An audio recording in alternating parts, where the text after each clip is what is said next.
I'm Jeff Duncan, and this is Duncanstein. This guitar started out as an ESP ST203, which was a relic Strat that they offered at the time. I don't think they offer it anymore. Uh, but they gave me this guitar, and I really had a vision for what I wanted it to be. I wanted it to be like this. And it had a white pickguard and single coil pickups and the regular Strat setup. The first step on the journey getting it to what I thought it would become, or what I wanted it to become, was my friend Greg Coates out of LA. And he put this pickguard on for me. He had it laying around and kind of dulled it for me. All these scratches on here and everything are actually damage I've done. So he just dulled it a little bit so it would match the relic body. And so he was the one who made the one pickup, one knob configuration begin on this guitar. Now, the second part of the journey getting this guitar, where it was going to end up, was Alan Dreier out of AMD Electronics here in Las Vegas. He's an amazing luthier, good friend of mine. But after playing several shows with this guitar, the neck had become twisted, so I had to replace it. I got a hold of this neck, which was unfinished at the time. This is a 12 radius neck, so it's pretty flat. I like that. And I took some Troy gunstock oil and did that process. You can look on YouTube and see how to learn how to do it.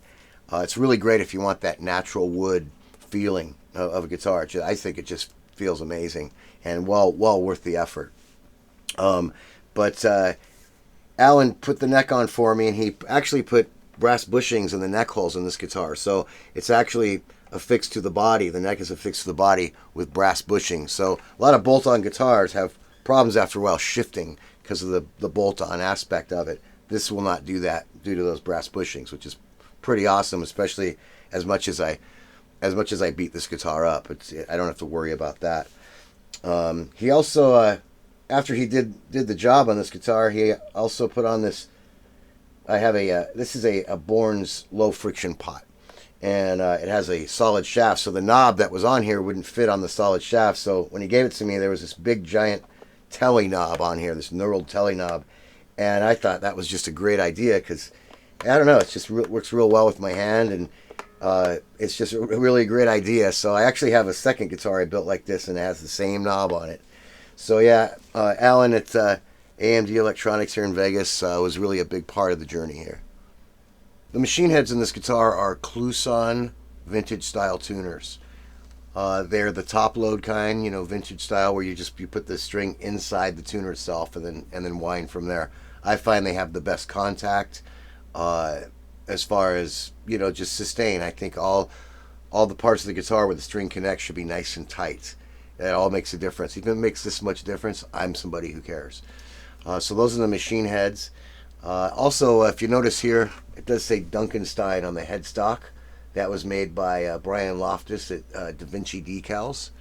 So thanks for that, Brian. I love that decal. Now, the next entity that changed this guitar and got it to pretty much where it is now was Adam Reaver and FU Tone, who I was turned on to by my friend Joey Stumpo. This guitar sounded good for a long time. After I met Adam and started using his stuff, this guitar sounded great. This guitar sounded amazing. And still does. I got stainless steel screws here on the lock nut.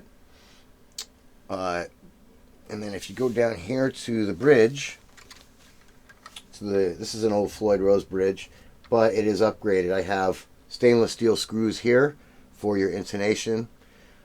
Stainless steel screws here that lock the strings into the, with the inserts. The inserts in here are titanium. So they're not going to crack or anything like that, which can happen with standard ones. And these screws, they won't strip, and if they do, it'll take a very, very long time to get there. So for as much as I beat this guitar up and change strings and so forth, it's real good to have these kind of components that can hold up and last, stand the test of time. Go around the back here. This is kind of the heart of the guitar in a lot of ways, aside from the pickup. This is a FU Tone brass bridge. This is an L block, brass L block. And the reason it's called an L block is because you have your standard size block here, and then there's an extension of brass here. So you get that much more. So the guitar, you know, can go to 11, if you will. These are FU tone noiseless springs. I have two of the red and one of the black. The black is a real high tension spring, and the red ones are a bit less tension than that. And I just find it to be a real nice, smooth feel for me. It's different for everybody, but after you know, accidentally stumbling upon this, I've stuck with it. It feels real nice. And we got some brass screws here holding the claw in place.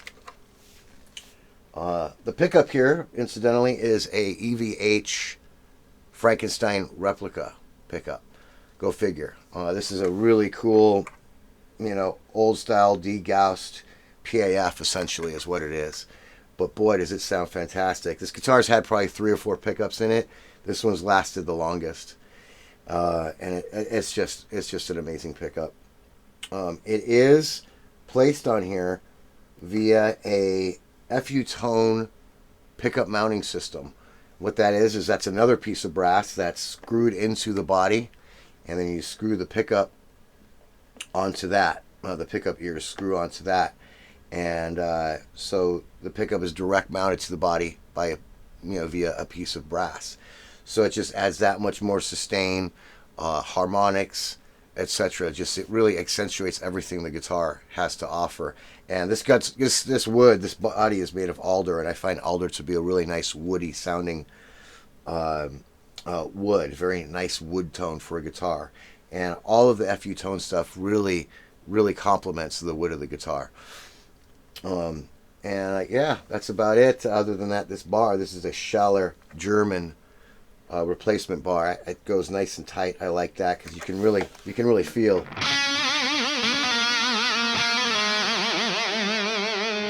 There's no play in it whatsoever. It's nice and tight. Funny thing people ask me about is my strap lock system, which, you know, I didn't invent this at all, but this is just a regular eye screw that you can get from any hardware store, and then the clip here is the same thing. Get it from any hardware store. I use these kind of key ring things that I like, and it just attaches on there, and you know, it's not going anywhere. I mean, once you get it clipped on there, it's definitely not going to come off. That's for sure. It's never come apart on me. But I did not invent this. I saw a picture of Eddie Van Halen like that one time, you know, years and years ago, first album era. I think he used a dog leash to do it. And I just thought it was the best idea ever and started doing it. On this side, though, I do use the regular Dunlop strap lock, you know, which are pretty dependable. And the reason I don't have this here is because I found it to be very clunky and not as, I don't know, I just have more balance with that there. I tried it before, but it didn't really work. So I just have the Dunlop strap lock here, and then this whole, you know, what would be hardware store approach. So that's my strap lock system. And oh, by the way, this strap was made to me. I have many straps made for me by Albane for Leather out of California, who's probably is the best leather maker I know. I've known him since I was a kid. He made this strap for me. This has been the standard strap for this guitar. It's pretty worn in, and the cool thing is that this strap will probably last a lifetime. That's how good his stuff is. But yeah, essentially that's kind of it. This is the Duncanstein. Nice listening. Hey everybody, Jeff Duncan here. Just wanted to tell you my new guitar instrumental album, Wanderlust, will be coming out fall of 2019 on Down Boys Music and EMP Combat Records. Look for it.